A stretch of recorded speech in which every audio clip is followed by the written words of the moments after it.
Ricochet is quite possibly the most underutilized superstar of the last 5 years, and just when you thought that with Triple H in charge and WWE doing great business on all fronts and no talent wants to leave WWE, allegedly, it has been reported that Ricochet has made it clear to the executives in the company that he won't be resigning and would be leaving for good. This came as a surprise to many, as Triple H is a big fan of Ricochet, and while he may not have been in serious programs in the Paul Levesque era, Ricochet was still being showcased in great TV matches. However, the way he has been booked ever since 2019 justifies his frustrations with the company. He was a major deal before he arrived in WWE. In today's landscape, not so much. So today, let's see if Ricochet's WWE journey was a success or a failure. My name's Mex, subscribe to this, the WrestleManiac UK YouTube channel, and let's get right into it. Ricochet's career dates back to the early 2000s when he began performing in the indies in 2003. It wasn't until 2010s that he began to make noise in the world of pro wrestling.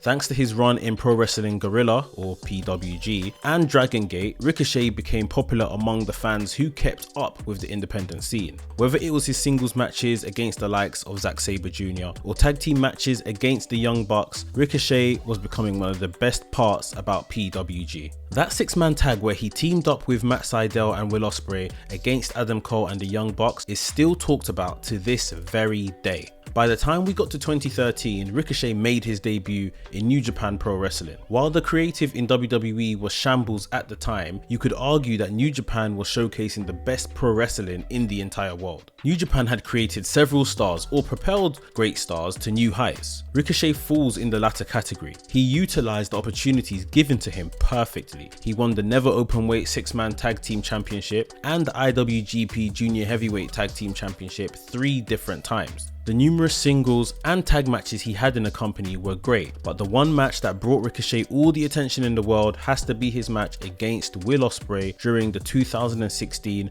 Best of the Super Juniors tournament. This is the match that put both Ricochet and Ospreay into the spotlight. While some fans loved it for the reversals and the athleticism both Ospreay and Ricochet displayed, others hated it, comparing it to two gymnasts being in the ring. Regardless of what everyone thought about this match, it got people talking about the crazy high spots and mind-boggling feats of athleticism.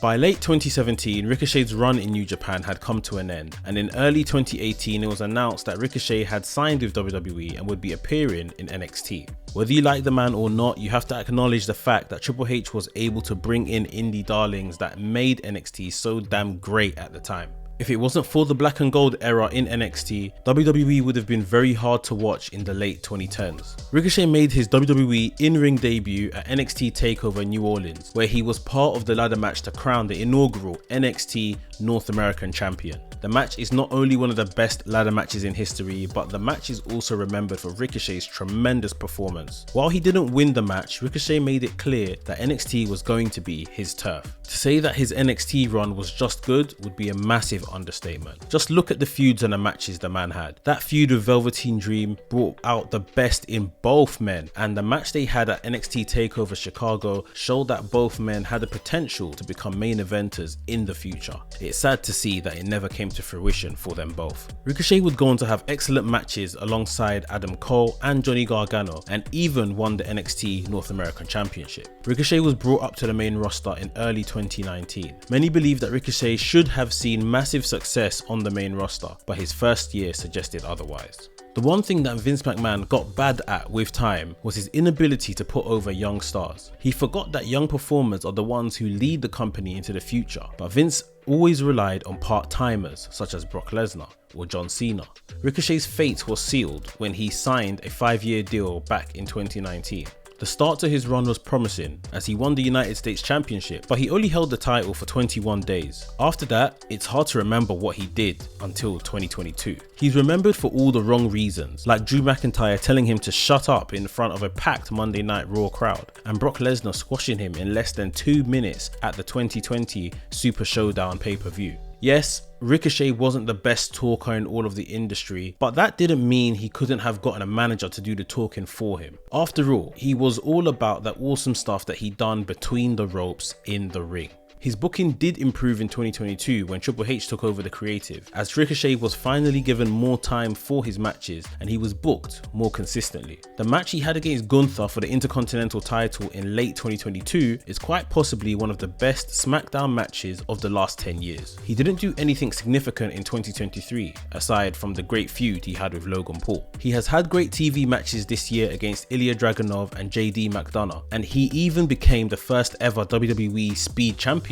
But to be honest, I think that says a lot more about where WWE view him. One thing's clear, Triple H loves Ricochet, which is why he was booking the one and only to have those great TV matches. But Ricochet was wasted all those years under the Vince McMahon regime. After all, Triple H is focusing on new guys like Dragunov, Carmelo Hayes and Bron Breakker. Ricochet has every right to believe that he's hit his ceiling in the WWE. He doesn't want to waste his time now that he's 35 years old, and he wants to make the most of his opportunities. Thank God we live in a wrestling world where he can now go off and get those opportunities from a New Japan Pro Wrestling and All Elite Wrestling or even TNA. For many, Ricochet going off to become AEW World Champion would probably be the success he's after. Could be a bit far-fetched for some, but he could still go after the TNT or the International Championship. Or maybe Ricochet sees having banger matches with the likes of Will Ospreay, Kenny Omega and Swerve Strickland as the success he needs. WWE failed a terrific in-ring talent by not making a man of his ability a TV star with a great gimmick or a more relatable character with layers. As you often hear me say, wrestling is not enough, and just hoping that high spots and calling Ricochet a superhero has proven not to be enough to quench the thirst of Ricochet. This is a man now ready to bet on himself, leave his fiancée behind in the company and go out there and prove to the world's largest wrestling promotion that you dropped the ball with me. So you guys tell me, is Ricochet making the right move? Are you surprised with Ricochet leaving the WWE? With 4 singles title wins in just under 6 years in the company, was Ricochet's WWE journey a success or failure?